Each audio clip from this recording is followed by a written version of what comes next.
"Sarah, I think we need to talk," my wife said, her voice unnaturally formal as she sat across from me at our kitchen table. It was a Thursday evening in October, the same table where we'd shared thousands of meals over our 12 years of marriage. But tonight felt different. Tonight, she couldn't meet my eyes. My name is David Thompson, 38 years old, and until that moment, I thought I had a solid marriage with Sarah, my beautiful wife of over a decade. We lived in a modest 3-bedroom house in suburban Denver, drove reliable but aging cars, and lived paycheck to paycheck, despite both of us working full-time jobs. I was a high school history teacher. She worked as a dental hygienist. Not glamorous, but we were happy. Or so I believed. "I've been thinking about us," Sarah continued, finally looking up at me. "About our future. About what I want from life." She paused, twisting her wedding ring nervously. "David, I think we want different things now." The words hit me like a physical blow, but I stayed quiet, waiting for her to continue. In my gut, I already knew where this was going. The late nights, out with girlfriends, the sudden interest in expensive clothes she couldn't afford on her salary, the way she'd been distant for months. All the signs were there, but I'd chosen to ignore them, hoping things would get better. "I've filed for divorce," she said quietly. "The papers will be served tomorrow." That's when she told me about Marcus. Marcus Thompson, my older brother by 4 years, the successful one, the charmer, the millionaire real estate developer who lived in a penthouse downtown and drove a different luxury car every 6 months. The brother who'd never missed an opportunity to remind me how much more successful he was, how much more money he made, how much better his life had turned out. The brother who was now sleeping with my wife. "It just happened, David," Sarah said, tears streaming down her face now. "We didn't plan it, but Marcus and we connect in ways that you and I never have. He understands what I need, what I want from life. He can give me things you never could." I sat there in stunned silence as she laid out the details. The affair had been going on for 8 months. Marcus had been paying for her expensive clothes, her salon appointments, her weekend trips that she'd claimed were with her sister. He had promised her a life of luxury, travel, everything she'd always dreamed of but could never afford on a teacher's salary. "Marcus has already said I can move into his penthouse next week. He's going to take care of me, David, really take care of me. I'm sorry, but I can't live like this anymore, counting every penny, worrying about bills, driving a 10-year-old Honda while other women my age have everything they want." The betrayal cut deep, but what hurt even more was the dismissive way she talked about our life together, as if the 12 years we'd built meant nothing, as if love could be purchased with a platinum credit card and a downtown address. But here's the thing Sarah didn't know, the thing Marcus had never bothered to find out, despite all his bragging about his business success. I wasn't just a simple high school teacher living paycheck to paycheck. That was true, but it wasn't the whole story. 3 months ago, I'd received a phone call that changed everything. My great-uncle William, a man I'd maybe met 5 times in my entire life, had passed away at age 89. William Thompson had been the eccentric uncle that nobody talked about much, the one who'd lived alone in a small town in Montana, never married, never had kids, and spent his entire adult life quietly buying land and mineral rights across the western United States. The lawyer's call had been surreal. William had left his entire estate to me, not to Marcus, the successful businessman, not split between his 2 great nephews, just to me, David, the humble high school teacher. At first, I thought it was some kind of mistake or scam. Uncle William had always been kind to me during those rare family gatherings, but we'd never been close. Why would he leave me anything, let alone everything? The answer came in a letter the lawyer gave me along with the estate documents. William had written it just weeks before his death. "David, you probably don't understand why I'm leaving everything to you instead of your brother Marcus. The truth is, I've been watching both of you boys over the years. Marcus reminds me too much of my father, your great-grandfather, who was a selfish, money-obsessed man who treated people like investments to be managed, rather than human beings to be loved. You, on the other hand, chose a life of service. You became a teacher, helping young people learn and grow, despite having the intelligence and opportunity to pursue wealth like your brother did. That tells me everything I need to know about your character. Use this money wisely, son. Don't let it change who you are. The estate was worth $47 million. $47 million in land, mineral rights, oil leases, and conservative investments that William had quietly accumulated over 6 decades of careful financial planning. The man everyone thought was just an eccentric old hermit had been worth more than Marcus could dream of. But I told no one. Not Sarah, not Marcus, not even my closest friends. The lawyer had advised me to keep quiet until all the legal paperwork was finalized, which could take several months. Probate court, tax considerations, property transfers, the whole process was complex and time-consuming. More importantly, I wanted to see what our life looked like without money complicating everything. I wanted to know if Sarah loved me for who I was, not what I could provide. I wanted to understand if our marriage had real substance beneath the financial stress that had been weighing on us for years. Now, I had my answer. As Sarah packed her belongings over the next few days, I watched the woman I'd loved for over a decade transform into someone I barely recognized. She took jewelry I'd saved months to buy her. She took books we'd read together, claiming they were hers anyway. She even took the coffee maker I'd given her for her birthday 2 years ago, saying Marcus's penthouse had better appliances, but she wanted to keep it for sentimental reasons. The irony wasn't lost on me. The divorce proceedings moved quickly. Sarah was eager to start her new life, and I didn't fight her on anything.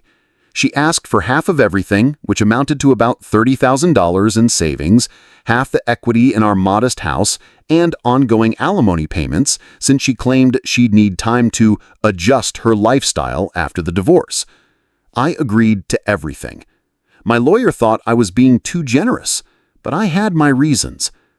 Meanwhile, Marcus played the supportive new boyfriend perfectly. He'd call me occasionally with fake sympathy, pretending to be the caring brother while he was sleeping with my wife. "David, I'm really sorry about what you and Sarah are going through," he said during one particularly nauseating phone conversation. "If there's anything I can do to help during this difficult time, just let me know." "Actually," I said, "there is something you could help me with. I'm thinking of making some changes in my life after the divorce. Do you have any advice about real estate investments? I might have a little money to put into something small." Marcus perked up immediately. This was his favorite subject, dispensing financial wisdom to his less successful little brother. "How much money are we talking?" he asked. "Maybe 40 or 50,000. I know it's not much compared to what you deal with, but I thought you might have some ideas." Marcus laughed condescendingly. "David, with that kind of money, you're looking at maybe a tiny condo somewhere or a down payment on a duplex in a questionable neighborhood. Real estate investment takes serious capital. But hey, I could look around for some entry-level opportunities if you want." "That would be great," I said. "I really appreciate you looking out for me, especially with everything that's happening." "Of course, little brother. Family takes care of family." The hypocrisy was breathtaking. As the weeks passed, I learned more about Marcus and Sarah's relationship from the divorce proceedings and from mutual friends who couldn't resist sharing gossip. Apparently, Marcus had been showering Sarah with expensive gifts from the very beginning of their affair. Designer purses, luxury spa weekends, fine jewelry that cost more than I made in 2 months. Sarah had been posting photos on social media, photos she thought I wouldn't see, of expensive restaurants, Broadway shows, weekend trips to Aspen. Marcus was pulling out all the stops to impress her, and it was working. She looked happier in those photos than I'd seen her look in years of our marriage. But I also noticed something else in those photos, something Sarah was too caught up in the excitement to see. Marcus looked stressed. Despite the expensive clothes and luxury lifestyle he was flaunting, there was tension in his face, worry lines around his eyes that hadn't been there before. My curiosity was piqued, so I did a little research. Marcus had always been secretive about his business, claiming it was complex real estate development that wouldn't interest me. But public records told a different story. Over the past 18 months, Marcus had been involved in a series of increasingly risky development projects. A luxury condo complex in Boulder that was 6 months behind schedule and 40% over budget, a commercial office building in Colorado Springs that had lost its primary tenant before construction was even finished, a shopping center renovation in Fort Collins where environmental issues had halted work indefinitely. Each project had been financed with massive loans, and each project was hemorrhaging money. Marcus was juggling creditors, fighting contractors, and facing potential lawsuits from investors who'd trusted him with their money. But the most interesting discovery came from a legal notice buried in the business section of the Denver Post. Marcus Thompson and Thompson Development Group were facing a major lawsuit from their primary construction lender. The bank was claiming fraud, misrepresentation, and demanding immediate repayment of $23 million in construction loans. $23 million. Marcus's entire business empire was built on borrowed money, and the loans were being called in. I dug deeper, using skills I'd developed researching historical documents for my classes, public records, court filings, business registrations. All of it painted a picture of a man whose success was entirely an illusion. Marcus had been using money from new projects to cover losses from old projects, a classic Ponzi scheme structure that was finally collapsing. His penthouse was mortgaged to the hilt. His luxury cars were leased through his company, and the company was broke. His entire lifestyle was funded by credit and loans that he couldn't repay. The irony was delicious. Sarah had left me for a man she thought was wealthy, but Marcus was actually worse than broke. He was millions of dollars in debt with no way to pay it back. But I kept this information to myself. I wanted to see how this would play out naturally. The divorce was finalized on a cold Tuesday morning in February. Sarah got everything she'd asked for: half our savings, half the house equity, and $1,200 per month in alimony for 3 years. She signed the papers with a smile, already wearing a diamond bracelet that probably cost more than my car. After we left the courthouse, she actually had the audacity to hug me. "I hope we can be friends, David. I really do want you to be happy." "I'm sure I'll find happiness. Things have a way of working out." That evening, I finally called the estate lawyer. "I'm ready to move forward with finalizing everything. How soon can we complete the transfers?" "We can have everything wrapped up within 2 weeks. Are you sure you want to keep this quiet? It's quite an achievement inheriting an estate this size." "For now, yes, but that might change soon." 3 weeks later, the phone call I'd been expecting finally came. It was Sarah, and she was crying. "David, I need to talk to you. Something terrible has happened." "What's wrong?" I asked, though I already knew. "It's Marcus. The bank is foreclosing on everything, the penthouse, his office, all of it.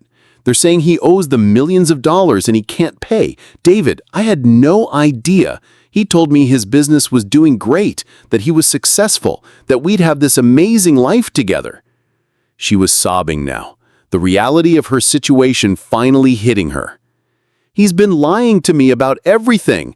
The cars aren't his. They're leased through a company that's going bankrupt. The penthouse has 3 mortgages on it. Even the jewelry he bought me, he bought it all on credit cards that he can't pay off." "I'm sorry to hear that," I said, keeping my voice neutral. "David, I made such a terrible mistake. I threw away our marriage for a man who isn't even who I thought he was. I gave up everything real for something that was completely fake." The conversation continued for 20 more minutes. Sarah was devastated, not just by Marcus's financial lies, but by the realization that she'd destroyed her marriage for an illusion. Marcus had disappeared, apparently trying to avoid the creditors and lawyers who were circling his collapsed business empire. Sarah was now alone, living in a cheap apartment, working double shifts to pay for the lifestyle she had gotten accustomed to during the affair. The designer clothes were being sold on consignment websites. The jewelry was being returned to stores or sold to pawn shops. The woman who left me because I couldn't provide luxury was now deeper in debt than she'd ever been during our marriage. But the real irony was yet to come. 2 days after Sarah's phone call, I received another call from Marcus. His voice was desperate, panicked. "David, I need your help," he said without any greeting. "I'm in serious trouble. The business is gone. I'm facing bankruptcy, and I might even be facing criminal charges for some of the things I did trying to keep everything afloat." "What kind of help?" I asked. "I need money, just a loan, to help me get back on my feet. I know you don't have much, but maybe you could take out a second mortgage on your house or liquidate your retirement account. I'm desperate, David. I'm your brother." The man who'd been sleeping with my wife was now asking me for money. The brother who'd spent decades looking down on me from my middle-class lifestyle was now begging for my help. "How much money are we talking about?" I asked. "Maybe $50,000 to start? Just to buy me some time to figure out a way forward. I swear I'll pay you back as soon as I get back on my feet." $50,000. The same amount I'd mentioned months earlier when I'd asked him for investment advice. The amount he dismissively called not much, and suggested I might be able to afford a tiny condo somewhere. "Marcus," I said slowly, "that's a lot of money for someone like me. I'd have to think about it." "Please, David, I know I haven't always been the best brother to you, but I'm desperate. Sarah left me when she found out about the financial problems. I've got nobody else." Sarah had left him? The woman who destroyed our marriage for luxury and financial security had abandoned Marcus the moment his money problems became public. The poetic justice was almost too perfect. "I'll think about it," I repeated. "Let me see what I can do." That night, I made a decision. It was time to reveal the truth, but I wanted to do it in exactly the right way. I called Sarah first. "Sarah, I've been thinking about our conversation the other day, about your situation with Marcus and everything that's happened. David, I know I have no right to ask anything of you after what I did, but actually, there's something I need to tell you. Something I should have told you months ago, but I wanted to understand our marriage better before I said anything." "What do you mean?" "Do you remember my great-uncle William, the old man from Montana who died a few months back?" "Vaguely. You went to his funeral, right?" "I did. What I didn't tell you was that William left me his entire estate. Sarah, I inherited $47 million. The silence on the other end of the phone lasted almost 30 seconds. "What did you just say?" she whispered. $47 million. Land, investments, mineral rights. I've been wealthy since before you filed for divorce. I've been wealthy this entire time you were having an affair with Marcus because he could provide you with luxuries I supposedly couldn't afford." Another long silence.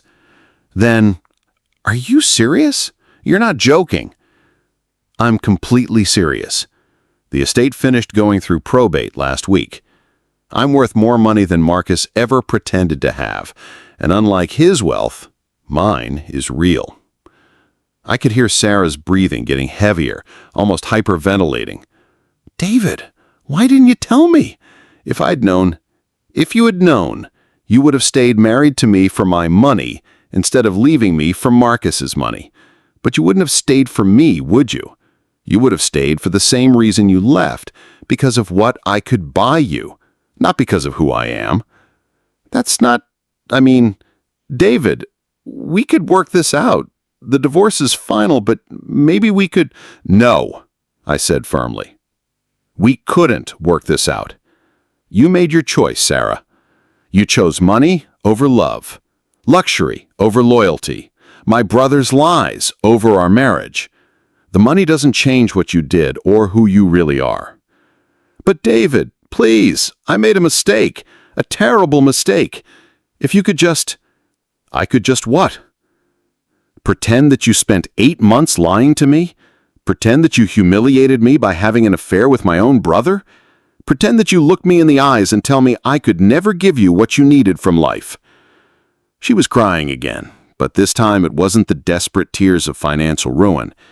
These were the tears of profound regret, of understanding exactly how much she'd lost. The woman I thought I married would have loved me whether I had $47 or $47 million. But that woman never existed, did she? You were always just waiting for someone who could buy you a better life. The call ended with Sarah begging me to reconsider, promising she'd changed, swearing that she realized money didn't matter. But we both knew it was too late. The person she really was had been revealed, and no amount of regret could change that. Then I called Marcus.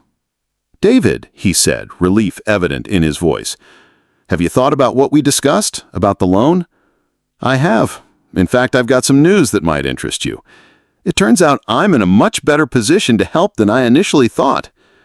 "What do you mean?" "Remember Uncle William? The funeral I went to a few months back? The old hermit from Montana? Yeah, what about him?" "He left me everything, Marcus. His entire estate, $47 million. The silence was even longer than it had been with Sarah. Are you serious right now?" "Completely serious. I've been worth $47 million this entire time you were telling Sarah how much more successful you were than me. This entire time you were bragging about your wealth and looking down on my middle-class lifestyle, I was actually worth more money than you ever dreamed of having." "Jesus Christ, David, $47 million? Why didn't you say anything?" "Because I wanted to see who the people in my life really were when they thought I had nothing to offer but myself. Turns out that was a very educational experience." Marcus was quiet for a moment, and I could practically hear the gears turning in his head. "David, this changes everything. With that kind of money, you could help me rebuild. We could go into business together. I've got the experience, you've got the capital. We could what?" I interrupted. "Work together? Like how we worked together when you were sleeping with my wife?" Another silence. "David, listen, the thing with Sarah, that was complicated. It just happened. But business is business. We're family." "You're right, Marcus. Family is important. That's why I'm going to help you." "Really? How much can you—" "I'm going to help you by giving you exactly what you deserve," I said, "which is nothing. Not one penny, Marcus. You can face bankruptcy and possible criminal charges on your own." "David, you can't be serious. I'm your brother." "You were my brother," I corrected. "Brothers don't steal each other's wives. Brothers don't spend decades making their siblings feel inferior. Brothers don't lie and cheat and pretend to offer sympathy while they're stabbing you in the back." "But the money is mine. I earned it by being the kind of person Uncle William respected, by choosing service over selfishness, by becoming a teacher instead of a con artist, by building a real life instead of a house of cards built on other people's money." Marcus was quiet for a long moment. When he spoke again, his voice had changed. The desperation was gone, replaced by anger. "You know what, David? You think you're so much better than me? But you're not. You're just a boring high school teacher who got lucky with an inheritance. You didn't earn that money any more than I earned mine." "You're right," I said. "I didn't earn the money, but I did earn Uncle William's respect. I earned it by being someone worth respecting, which is something you never understood how to do." "Fine," Marcus said, his voice cold now. "Keep your money. But don't expect me to come crawling back when you realize how lonely it gets at the top." "David, I've been at the top for months now, and I've never been less lonely. Turns out that when you remove the people who only care about what you can give them, you're left with the people who actually matter. And you're not one of them." The call ended with Marcus hanging up on me. Over the next few weeks, word got around about my inheritance. Not because I was bragging about it, but because Sarah and Marcus had both told people, each hoping to gain sympathy or support for their attempts to reconcile with me. The reactions were fascinating to observe. Some people were genuinely happy for me, friends and colleagues who knew I'd worked hard my entire life and felt I deserved good fortune. These were people whose attitudes toward me didn't change at all. They treated me exactly the same as they always had. Other people suddenly became very interested in renewing old friendships or developing new ones. Acquaintances who'd barely spoken to me before started calling with invitations to dinner, business opportunities, and investment ideas. These people revealed themselves just as clearly as Sarah and Marcus had. But the most interesting reactions came from my students. I decided to keep teaching, at least for the remainder of the school year.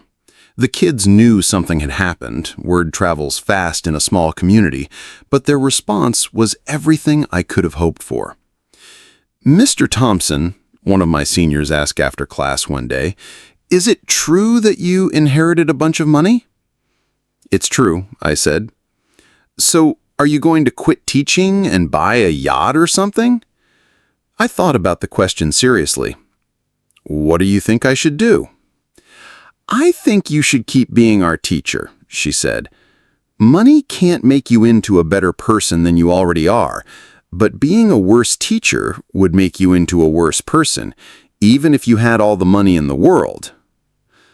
17 years old, and she understood something that neither my wife nor my brother had ever grasped. 3 months later, I was sitting in my new home office, reviewing applications for the educational foundation I decided to establish with part of Uncle William's estate. The Thompson Educational Foundation would provide scholarships for students from working-class families who wanted to become teachers, social workers, nurses, and other service professionals. That's when my doorbell rang. Sarah stood on my front porch, looking older and more tired than I'd ever seen her. She wasn't wearing any of the designer clothes or expensive jewelry from her brief time as Marcus's girlfriend. She looked like the woman I'd married 12 years earlier, before money and status had corrupted her priorities. "Hi, David," she said quietly.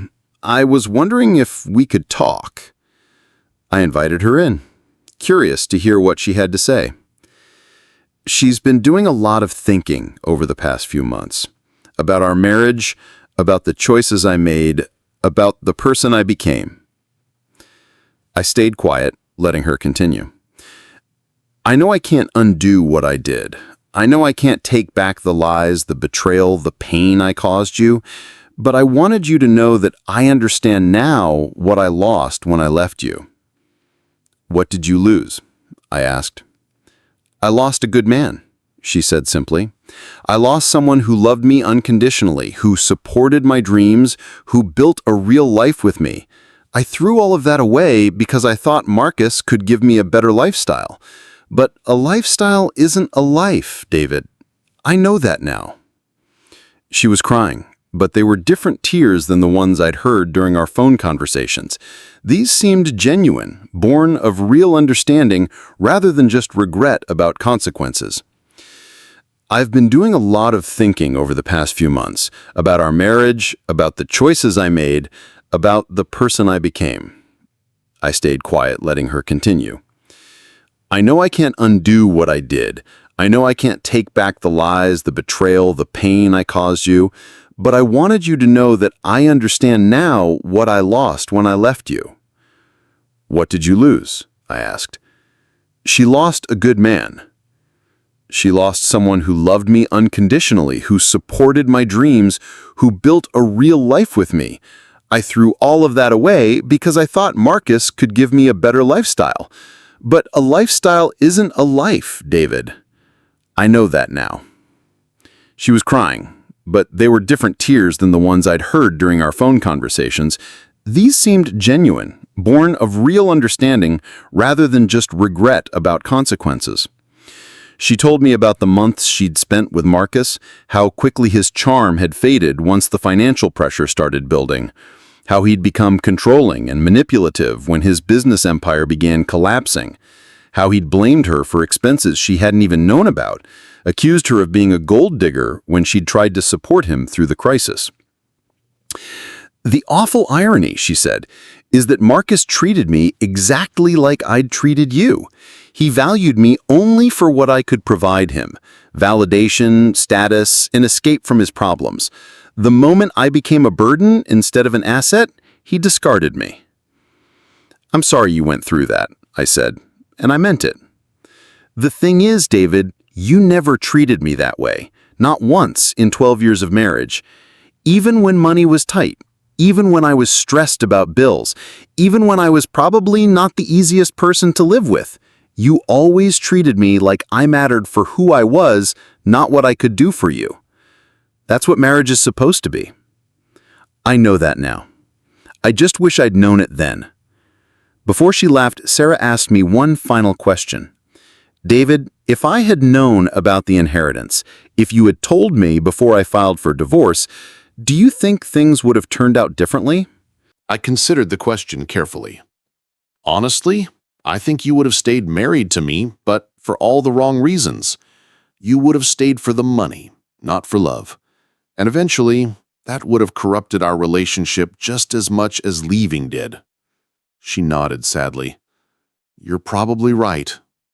"The money didn't change who I am," I said, "but it revealed who everyone else really was, including you."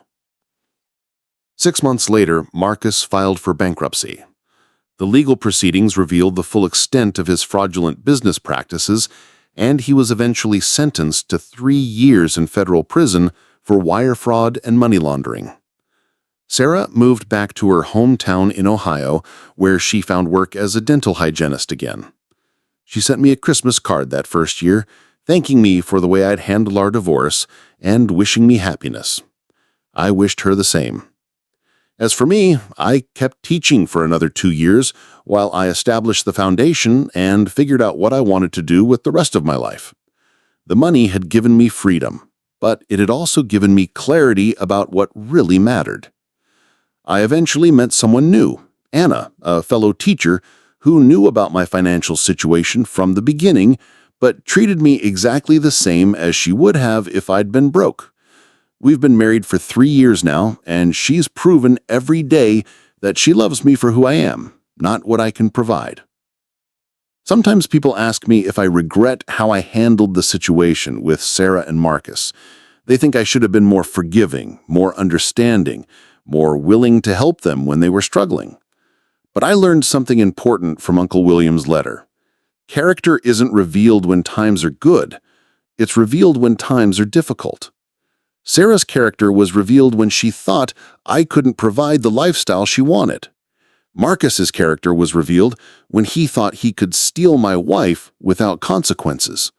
The money just gave me the power to respond appropriately to what they chose to reveal about themselves.